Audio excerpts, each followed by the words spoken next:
حرفيا الزمن بيعيد نفسه تاني بعد 17 سنة بنفس الفاول، يعني بالجمال بالمتعة اللي اتحط بيها الفاول من أبو تريكة في كلوب أمريكا في 2006، بيجي يحط علي معلول النهارده في ماتش أورورا في 2023. زي ما يكون لسه برضو الجيل دوت أو الجيل اللي فات بتاع الأهلي مصمم يفكرنا، أو الكأس العالم للأندية يفكرنا بالجيل اللي سلم الراي للجيل ده.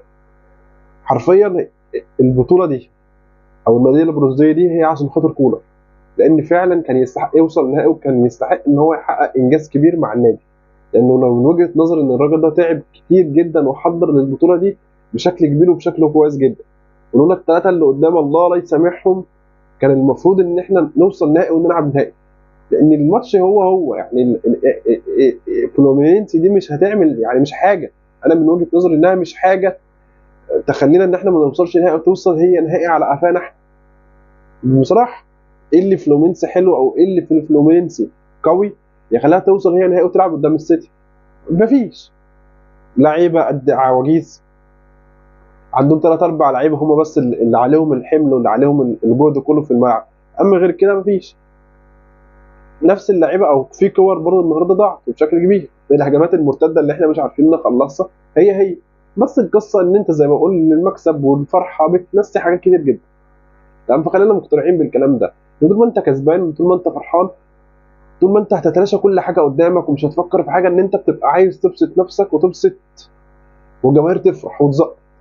وهي دي الكوره، المكسب بينسي كل حاجه، والخساره سبحان الله بتيجي بتنكد وتخليك تمسك واحد واحد في الفريق، من اول رئيس مجلس الاداره لحد اصغر عامل او اصغر لاعب في الفريق تمسكهم وتسلخهم. فاحنا متعودين على كده على الكوره، فنحتفل وهننسى بقى اي حاجه حصلت في اللي فاتت.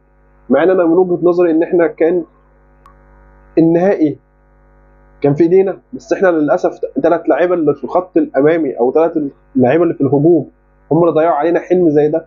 بس ما علينا، برونزيه برونزيه. المشكله ان انت حققت انجاز برابع برونزيه في تاريخك في بطوله كبيره ومهمه زي دي.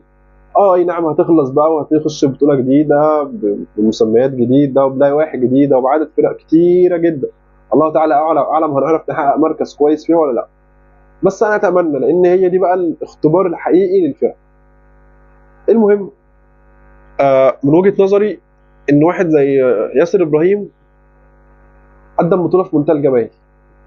المسمى أو ياسر لو بصيت في الاول الموسم ما كانش ليه اي وجود اصلا في الفريق. من بدايه الموسم كان كولر بيعتمد على رامي ربيعه جنب محمد عبد المنعم، وكان ياسر مركون تماما على الدكه، وما كانش الراجل بيفكر فيه غير الماتش اللي اتصاب فيه محمد عبد المنعم ولعب ياسر جنب رامي ربيعه.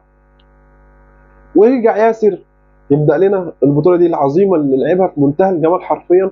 البطوله دي ياسر من الناس اللي انت يوم ما تحتاجهم مهما كان مكان مركون على الدكه، وقت ما تحتاجه بيجي لك لحد عندك، بيلعب بكل اخلاص ورجوله وتفاني وعرق، ما بيبخلش على التيشيرت في نقطه عرق.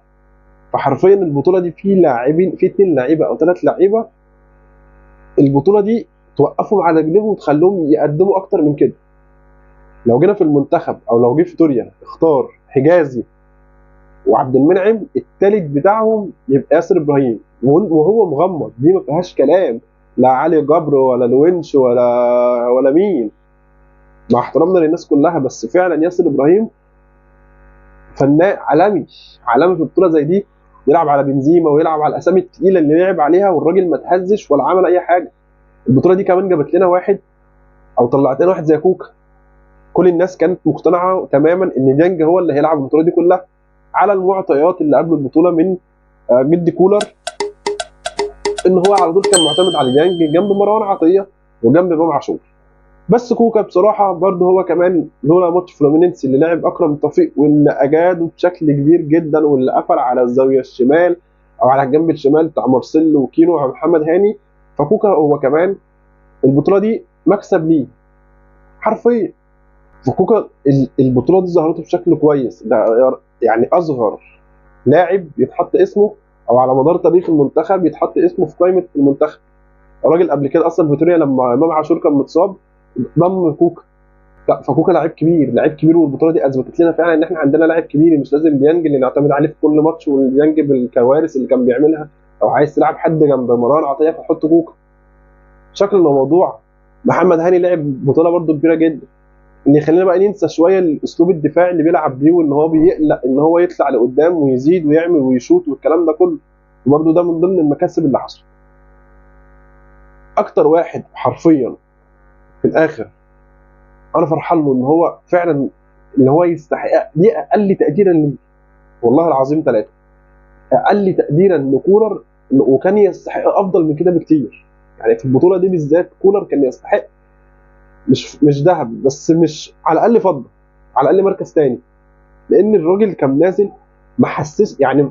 هاتها من الاول كده وتعالى في الماتش بتاع الاتحاد، والاتحاد على ارض وسط جمهور وبنجوم العالميين بنزيما وكانتي ورومارينو ومش عارف ومين والاسامي الثقيله، ومدرب وبيلعب ده مدرب تقيل فعلا، فيخليك ما تحسش باي حاجه من الكلام ده كله، ويجي يحط لعيبه الاتحاد كلها في جيبه وفي جيب لعيبته، ويخليك انك تلعب ماتش عالمي بالشكل ده قدام الاتحاد ده. تمام، اللي معاه اسامي عالميين، مع بنزيما اللي لسه واخد البالون دور ويا دوب على طول راح الاتحاد، فيخليك ما تحسش بده كله، وينزل بخطه بتكتيك يقفل لك على ده كله، ويطلع بالماتش كسبان ثلاثه، نتيجه كبيره. مع ان كانت جماهير السعوديه وجماهير الاتحاد بتحفل ومستنيين الاهلي، لا مفيش الكلام ده. ماتش فلومينينسي اللعيبه اللي ضيعت هقول ايه بس هقول ايه، ماتش فلومينينسي اللي اللعيبه ضيعت الثلاثه اللي في القدام واللي ضيعوا لنا الماتش وضيعوا لنا البطوله والكلام ده كله، مع انه هو كان في الشوط الاول قافل على الفريق بشكل كبير جدا، قافل على الخطوره بتاعتهم في الجنب الشمال بتاعت كينو ومارسيلو، لما حط محمد هاني وراح جاي مميل عليه اكرم توفيق. فلا دي دماغ، ده فكر. احسن مدير فني دخل للنادي الاهلي اجنبي من بعد، او على شكل عام سواء مصري او اجنبي، من بعد مانويل جوزيه هو مارسيل كولر. حرفيا النهارده نازل يطبق ضغط عالي على الفريق الياباني بشكل كده كده، هو دارسهم وعارف ان الدفاع بتاعهم تعبان، ولما بتضغط عليهم بيتلخبطوا وبيدوكوا الكوره. حارس مرمى تعبان. الحاجه بس اللي تؤخذ على الفريق في ماتش النهارده ان هم ما كانوش بيجربوا ان هم يشوطوا من بره المنطقه على الحارس، لان الحارس كان باين قوي ان هو تعبان. الجون بتاع علي معلول الثالث مش الفاول، تمام، عادي لو يطلعها بايديه اللي هي ضربت في رجل زميله ماشي عادي بتحصل، وبس كانت سهله في ايديه. والكوره بتاعت محمد هاني الوحيده اللي جربوا ان هم يشوطوا على الحارس، الكوره بتاعت محمد هاني اللي ردت ودخلها ياسر ابراهيم جون، فكانت برضو باينه جدا اهو ان الحارس ضعيف في الحته دي. بس كتوتال او كاجمالي لا، عمل ماتش كبير، عمل ماتش كبير، وبرده كان نازل ان هو ينسى اللي فات من ماتش فلومينينسي دوت، كان نازل ان هو يحقق انجاز ليه. بعد الماتش راح يحتفل مع الجمهور وخد علم النادي وعمال يلف على الجمهور ويحتفل. فحرفيا احنا معانا مدير فني محترم، معانا مدير فني اجنبي لا عارف هو بيعمل ايه. الدنيا مش ماشيه معاه فهلوه والكلام ده كله، في تخبطات قبل كده وده عادي وبيحصل في فريق العالم كله.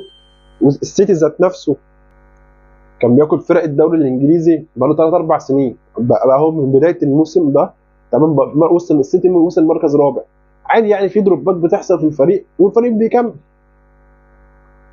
بس ككولر لا، مكمل الراجل وبينجح الناس اللي معاه وبينجح خطته وتكتيكاته ماشيه مع الاهلي بشكل كويس جدا. هو عارف قيمه التيشيرت وعارف وبيحب النادي وبيحب الجماهير وتشجيعهم وبيتفاعل مع كل مره الجمهور بيبقى موجود وكل ده. فحرفيا انا اتمنى ان هو يكمل، ولو الاداره المحترمه بتاعتنا تساعده بالشكل اللي هو عايزه، فانا متوقع ان هو ممكن يعدي مانويل جوزيه، ليه لا؟ ومش عيب. ما قبل كده كان بيقول لك هيدوكوتي، مش حد اجنبي دخل الاهلي زي هيدوكوتي، جه مانويل جوزيه. يعني تاريخ هيدوكوتي ما جاش حاجه جنب مانويل جوزيه. ليه مش كولر ما يعديش مانويل جوزيه؟ عادي بتحصل، دي كوره.